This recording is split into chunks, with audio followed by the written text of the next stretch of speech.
Hi Meera, how are you? Yeah, I'm good. How are you? I'm good too. Thank you for asking. So, can you tell us something about yourself? My name is Mira Ravichandran and I am living in Chennai. I have completed my BSc Computer Science and currently pursuing MCA. I am working in Infosys for past 4 years and I have experience in both manual and automation testing. I have done manual testing for RPA applications like Assistage, UiPath, and Automation Anywhere. And I've done automation testing also for 1 year for few web applications and manual testing with regarding to SAP, Excel, those things I have done. And I've completed my certification in Selenium and as a Scrum Master. And I have also completed ISTQB certification for manual testing. Okay, that's great. Okay, now I want you to automate a simple scenario of logging into the Facebook application. So you can write the code in Selenium with Java programming language or Python, whichever you are comfortable with, right? So you can, what you have to do is you have to open the Facebook URL. You have to get the window title of that you from that URL, and you have to enter the credentials, valid credentials, username and password, and then you have to assert or verify that whether you are logged in into that Facebook application or not, right? So can you share your screen? Yeah. I'll share my screen once. You can use IntelliJ, Eclipse, whichever you are comfortable. In the system, I don't have Eclipse. Right. Uh, So is it possible so for you can to write the code? yeah, sure. Mhm. Can I do it in Notepad? Sure, sure. Yeah, you can do it in Notepad, no issues.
One minute.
Yes, yes, Meera.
Meera, I have one question over here. The XPath that you were writing, driver dot find. Yeah, can you increase the font size? Yes. Hmm. Can you increase the font size? Yeah, yeah. So over here, see the third line, driver dot find element. Over here, the XPath that you have mentioned, I think. Okay, tell me, is this a relative XPath or absolute XPath? This is absolute expense. Right, right. So why are you using absolute XPath? Which XPath is more reliable to use, relative or absolute? Relative expense. Right, right. So why are you using absolute XPath? You asked me, so I just took it from here. Sorry. You just asked me to write, so for now I just took it from here. Okay, okay. Can you go to that page? Let us try to get a relative XPath. Yeah, yeah. That page, Facebook page. Yeah, yeah. So the third line XPath is for password field or login button. Which one? The third line that you have mentioned in the notepad. Yeah. That See, is for email ID. email address, right? Okay, fine. You complete Yes. writing the script, then I'll ask the questions.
Yeah. Okay, okay, fine. Now go to that Facebook website. Now, if you can inspect element for email address. Yeah, inspect element for email address. Correct. Yeah, perfect. Now see, there is an ID that you are getting. ID is equal to email, right? Yeah. Right. So you Yeah. can use that ID because ID names, those are unique things. So even if you are going to develop a relative XPath for this particular element, so you can mention input and then at the rate ID equal to email in the square bracket. And similarly, you can check for password as well. So over there also you will get ID is equal to pass. Yeah, you can inspect element for password. See, ID is equal to pass is there, Yes. right? Yeah. It was So right. This yeah, also. so right. So use these kind of relative experts for developing an automation script. It would be very useful. It would be reliable, and you don't need to rework on those scripts or elements or locators again and again. Yeah. Okay, fine. So this is fine. Then tell me that first. Show me that first line of the script. What is the first line of the script? Driver dot get. Okay. Before mentioning WebDriver, driver equal to new Chrome driver, you will have to specify the path where you would have Yeah. kept that Chrome Kept driver. the Chrome driver. Yeah. right? So that path you will have to mention. Rest looks good. Okay, fine, fine. Now you can stop sharing your screen. Okay, great. This is good. Right?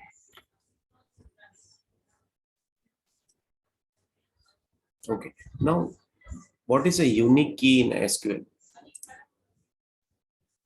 In SQL, Hmm, hmm.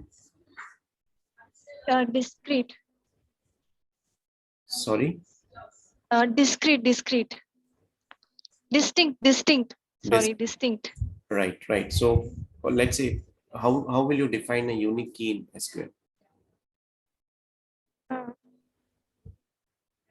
Uh, I don't know much of SQL, Okay, no issues. so See, that is absolutely fine. So if you get this, question which is related to SQL in an interview, so you can tell like the key which can accept only the null value and cannot accept the duplicate values is called a unique key.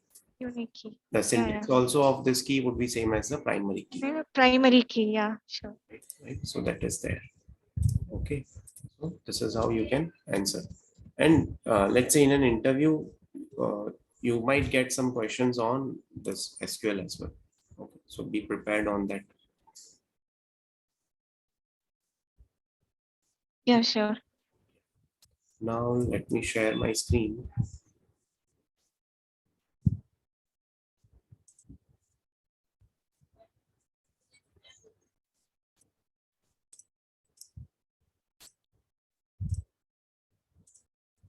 Is my screen visible? Yes. Okay. So this is a Misho.com. This is an e-commerce based application. Can you tell me high level test scenarios for this? Yeah, sure. First, we'll check whether it is logging into the correct URL, and we'll check for the options here, uh, like where women ethnic, women western wear, and those things we'll check whether it is highlighting, whether when we hover it over the options, Hmm, and we'll check whether this search box is working fine. Are we able to enter data there, and while searching it, are we getting the right options displayed, right filters displayed, and we'll check the profile button whether we are able to see the profile which we have created, our login, our details properly, and we can also check this cart option and see whether the items which we add is currently getting added into the cart, and we can also check this download app button. So we can check whether we are getting the link to download the app or any QR code that we can scan, mhm, whichever is given in Misho app. Those things we can test. And here the uh, advertisement frames which we are seeing, those things we can check whether it is leading into the right page for this 70% discount sale. mhm. Uh, and below there would be some options about us. Those things we can check. Below. Okay. Yeah. Below there will be contact us, other details. So those things we can check. Okay. So that footer you are telling of this website. Yeah. Mhm. Okay. What else? I could see there's a become a supplier. Mhm, So that option can also we can view mhm, and see whether what is the procedure. Is it showing the procedures to become a supplier? mhm, And here down those women ethnic jewelry and accessories, and each and every options that is below that we need to check whether it is correctly logging into that option, and the mhm. right item and price is getting displayed.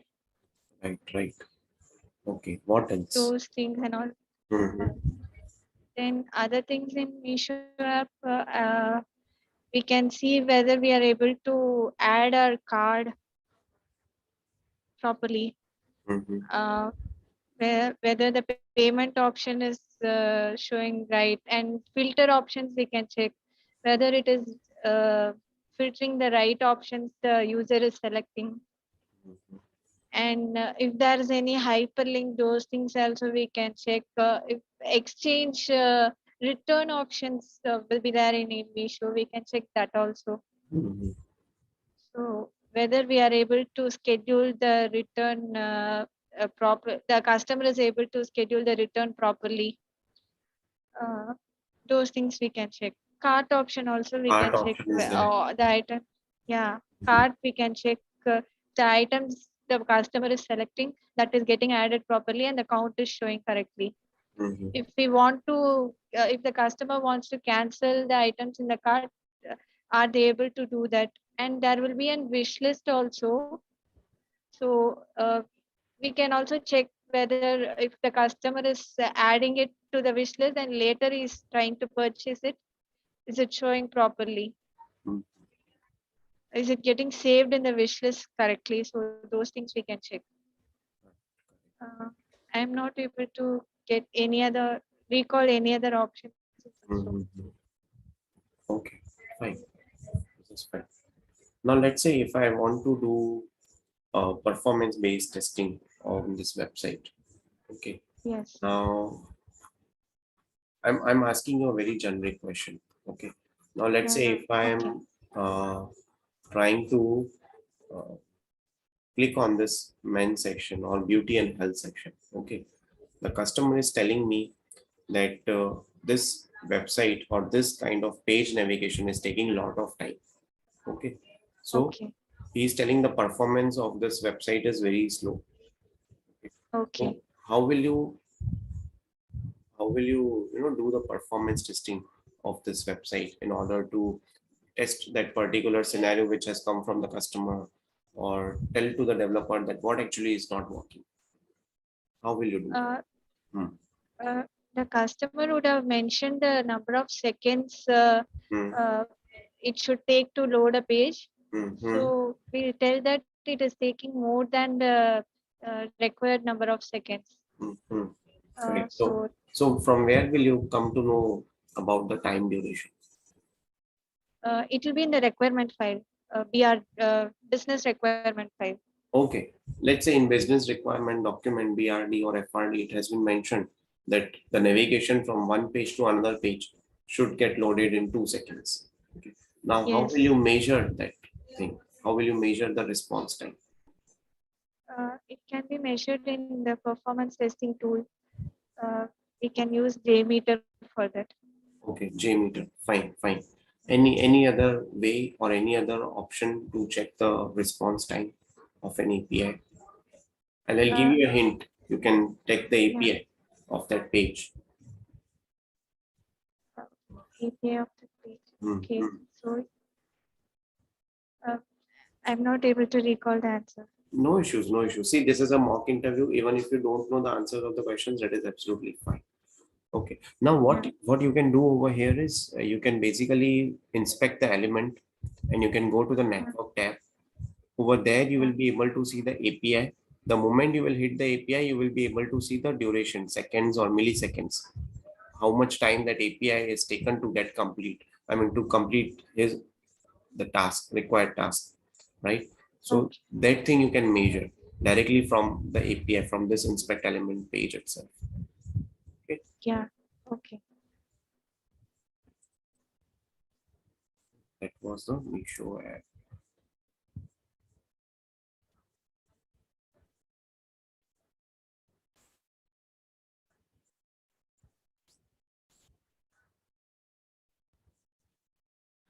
Okay. Now, what is the difference between array and array list in Java?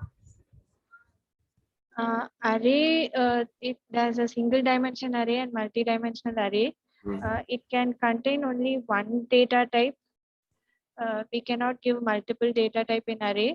Mhm. In array list, we can give multiple data types. Mhm.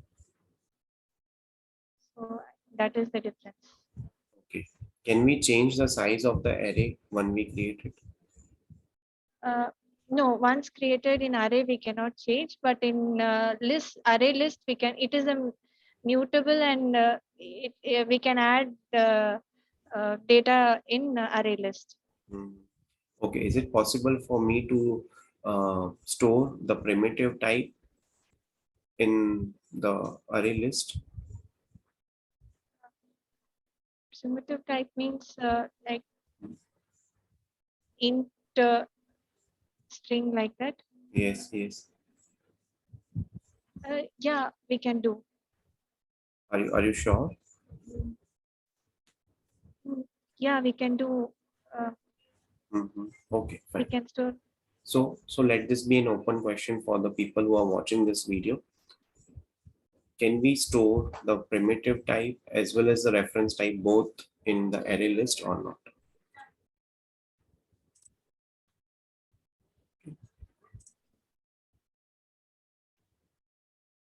In array list, yeah, we In, can do. in array list. Yeah, yeah. Okay. So from your perspective, it is yes. Now let the people comment, then we'll give the correct answer to them. Okay. Now, can you give me the various response codes that you will test when testing an API? API testing, I don't know. Mhm. Okay, no issues. So whenever you get this question, no, on of API response code, so generally you can give the response codes like 200 is that 200 okay means that API was working fine. 404 or 403, that is the error is there. 500 means internal server error is there, right? So these are few of the response error codes that you can read and even if you're not doing an API testing, but from the interview perspective, you can do the preparation from that aspect.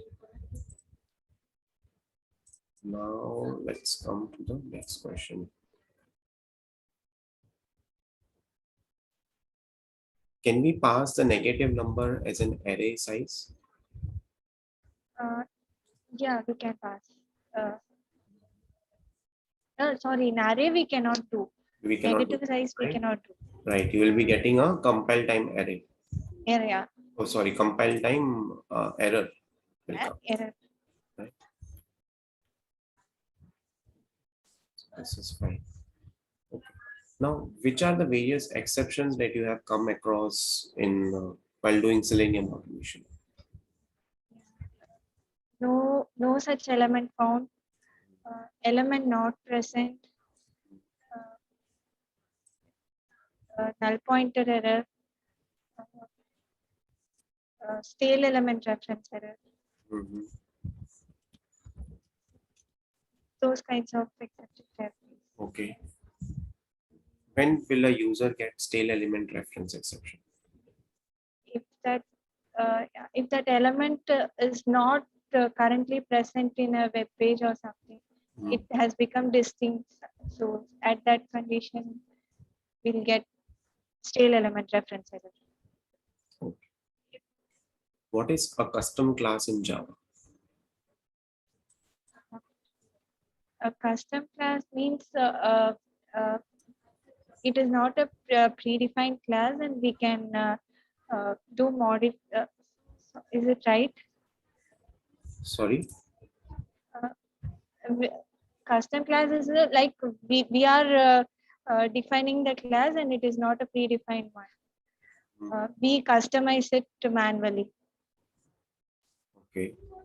Okay. Generally, for using a custom class, you will basically have to write a Java class that implements the corresponding interface, right? So this is what a custom class is there in the Java. Yeah, And as you were mentioning, it is a developer defined class. yeah, definitely. Right? So that is the possibility is there. Okay. That's one of the questions.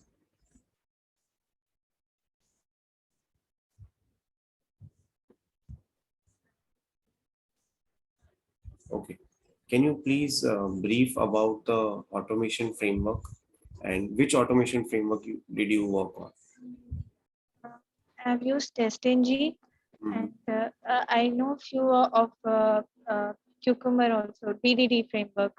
Mhm. So in TestNG, we use a hybrid framework like for modules because each test case is saved using a mod in each module. So we use module based and we use an object repository pom class pom.xml for storing web elements and their locators, and we use data driven also, like we use a separate folder for data, Mhm. and each test case is defined inside a method. So we use method driven framework also in that, and for utilities we use Java utility and other things, Mhm. and we keep a separate folder for screenshot Mhm. and a separate folder for data for whichever data we are sending, and so it is a mixture of everything. It is an hybrid kind of framework. Mhm. Okay. And what is the reporting tool? Which is the reporting tool that you are using? We use Maven. Sorry, Uh, in HTML format, we uh, give the reports, and we use uh, Maven. Maven for generating report. Yeah, yeah. Okay. Oh, right. Now, can you write a Java program for the Fibonacci series? Yes, sure. Is there a power cut?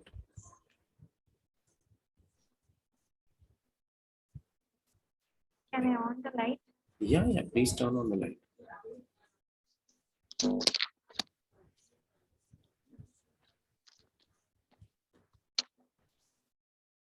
Yes, yes.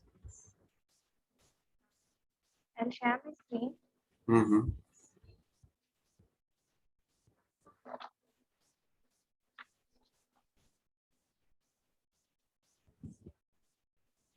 You're able to see Yeah, yeah,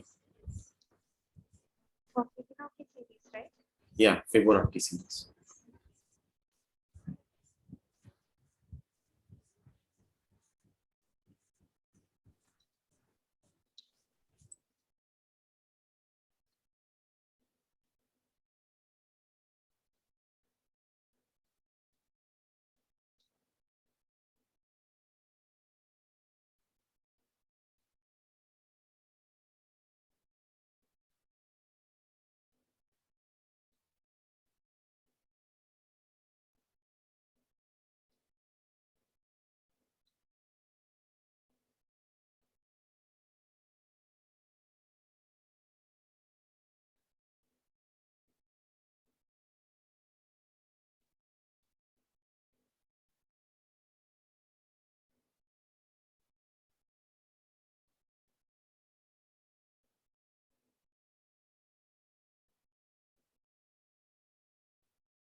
Hello.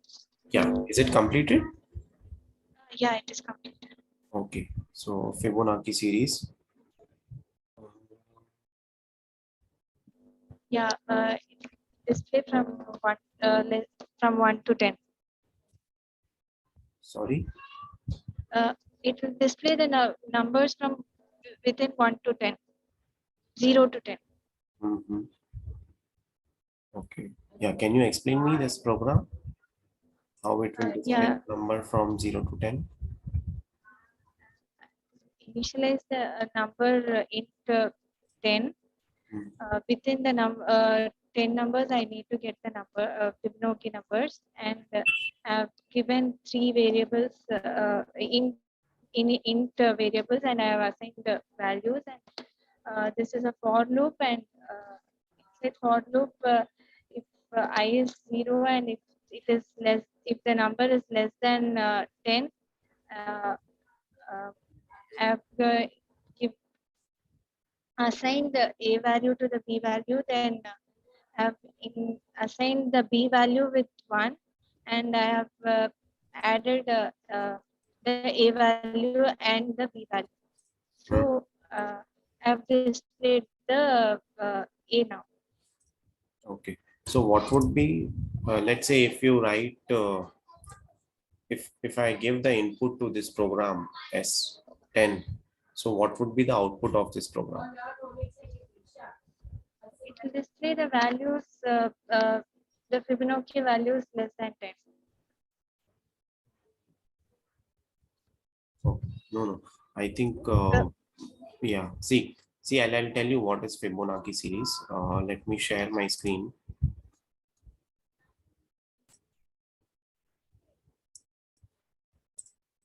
Yeah.